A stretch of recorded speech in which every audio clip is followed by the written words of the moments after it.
The problem is we have to differentiate the function y is equal to sin x with the help of first principle. So let's see how we are going to solve the given problem. तो चलिए शुरू करते हैं। देखिए सबसे पहले मैं आपको एक चीज यहाँ पे क्लियर कर दूं कि अगर आपको ये दे रखा है कि आपके पास एक फंक्शन है y is equal to sine X, suppose ये आपको एक फंक्शन दिया है और आपसे पूछा जा रहा है कि आप इसको फर्स्ट प्रिंसिपल से डिफरेंशिएट करिए, तो इसका बिल्कुल भी ये मीनिंग नहीं है कि आप इसका डेरिवेटिव डायरेक्टली मेंशन कर दें जो कि cos x के बराबर होता है। ठीक है, ये आपको नहीं करना है। तो जब भी वो आपको ये बोले कि आप गिवन फंक्शन को फर्स्ट प्रिंसिपल से डिफरेंशिएट करिए, तो सबसे पहले मैं आपको ये शेयर कर रहा हूं कि जब भी हम किसी फंक्शन को फर्स्ट प्रिंसिपल से डिफरेंशिएट करते हैं तो हमें किस एक्सप्रेशन को सिंप्लीफाई करना होता है। तो लेट आपके पास एक फंक्शन है y is equal to F X, suppose ये मेरे पास एक फंक्शन है and in case I have to differentiate the given function with the help of first principle, then dy over dx this is equal to limit h tending to 0 f of x plus h minus f of x over h के means सबसे पहले आपको इस function को generate करना होगा जो कि f of x plus h minus f x by h है, और इस पूरे एक्सप्रेशन में ये जो h है ये आपका टेंडिंग टू 0 है, और अगर आप गिवन फंक्शन की लिमिटिंग वैल्यू निकाल लेते हैं वही इस फंक्शन का डिफरेंशिएशन होगा व्हाइल यूजिंग फर्स्ट प्रिंसिपल। तो आप देख सकते हैं कि जो फंक्शन आपको गिवन है वो फंक्शन क्या है। फंक्शन आपके पास है F X is equal to sine X, ये फंक्शन आपको दे रखा है। और इनकेस अगर मैं F of X plus H की बात करूं तो ये हमारे पास है sine of X plus H. Fine. अब इसके बाद अगर मैं ये सारी इंफॉर्मेशन को इस एक्सप्रेशन में सबमिट करूं तो dy ओवर dx जिसको हमें कैलकुलेट करना है ये आपके पास बराबर हो जाता है लिमिट h टेंडिंग टू 0, और f of x plus H को अगर हम लोग यूज करते हैं तो ये बनेगा sine of x plus H minus sine X and divided by h के। ठीक है। अब देखिए इनकेस अगर आपने लिमिट्स पे काम किया हुआ है तो मैं एक्सपेक्ट कर रहा हूं कि आप इसको सिंप्लीफाई कर सकते हैं, पर ठीक है, I am also solving the same. देखिए अगर आपको गिवन फंक्शन की लिमिट निकालनी है तो आप देख सकते हैं कि न्यूमरेटर में राइट नाउ अगर मैं h को 0 सबमिट करूं तो ये 0/0 का लगभग फॉर्मेट जनरेट हो रहा है। तो हमें क्या करना होगा, इसके न्यूमरेटर को थोड़ा फर्दर सिंप्लीफाई करना होगा।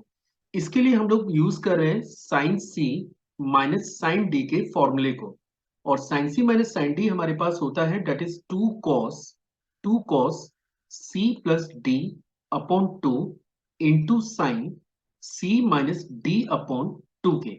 और इनकेस अगर मैं ये फॉर्मूले को यहाँ पे अप्लाई करता हूं तो आप देख सकते हैं कि जो रिजल्ट जनरेट होगा वो आपको मिलेगा limit h tending to 0, now this will become 2 times of cos c plus d by 2, that is x plus h plus x upon 2 into sin x plus h minus x upon 2 and divided by h के।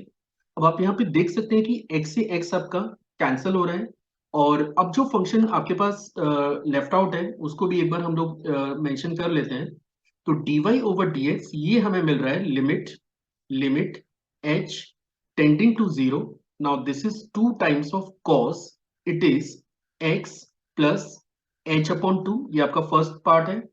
और second part को आप देख सकते हैं कि ये आपके पास है sine h upon 2 divided by h के।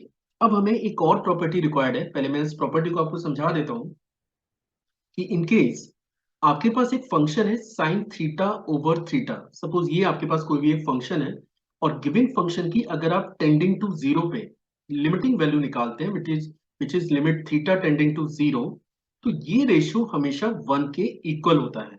पर आपको यहाँ पे एक चीज प्रॉपरली नोटिस करनी है कि ये रेशियो को 1 आप केवल तब लिख सकते हैं जब जो साइन का इनपुट है वही एग्जैक्टली आपको डिनोमिनेटर में भी होना चाहिए। ऐसा नहीं चलेगा कि ऊपर आपके पास साइन थीटा बाई 2 है नीचे थीटा है तब भी आप इस रेशियो को 1 लिख दें, ऐसा नहीं है। जो साइन का इनपुट है वही डिनोमिनेटर में भी होना चाहिए। अब यहाँ पे आप देख सकते हैं कि न्यूमरेटर में आपके पास h अपॉन 2 है, साइन h बाई 2 है, और लेकिन यहाँ पे केवल h है। और जैसे मैंने कहा था कि जब तक ये दोनों सेम नहीं होंगे हम लोग इसे 1 नहीं लिख सकते। तो इसके लिए हम लोग क्या कर रहे हैं, मैंने यहाँ पे 2 का मल्टीप्लाई और 2 से इसको डिवाइड कर दिया। इससे हमें जो फायदा हो रहा है वो ये है, एक तो ये आपका 2 डायरेक्टली कैंसिल हो जा रहा है, और उसके बाद जो साइन का इनपुट है वही आप देख सकते हैं कि डिनोमिनेटर में भी अब आपने जनरेट कर लिया है, और इसको हम नेक्स्ट स्टेप में 1 से रिप्लेस कर चुके होंगे। तो now this will become dy over dx, this is your limit h tending to 0। पहला टर्म हमारे पास है cos x plus h upon 2, और अगला टर्म मेरे पास है sine h upon 2 divided by h upon 2 के। और जैसा कि मैं अभी आपको समझा रहा था कि अगर साइन का जो इनपुट है वही एग्जैक्टली आपका डिनोमिनेटर में है, और अगर ये वेरिएबल टेंडिंग टू 0 भी है, तब आप इस रेशियो को 1 से रिप्लेस कर सकते हैं। तो आप देख सकते हैं कि यहां भी h/2 है, ये भी h/2 है, और h आपका टेंडिंग टू 0 भी है, मतलब दोनों जो इनपुट है वो आपको 0 की ओर अप्रोच कर रहे हैं। मतलब ये जो एंटायर एक्सप्रेशन है इसको हम लोग रिप्लेस करेंगे 1 से। तो in the next step this will become dy over dx, this is your limit h tending to 0, this is cos x plus h आपका टेंडिंग टू 0 है तो 0.2 अप्रॉक्स ये 0 ही बनेगा, और ये आपका रेशियो है 1।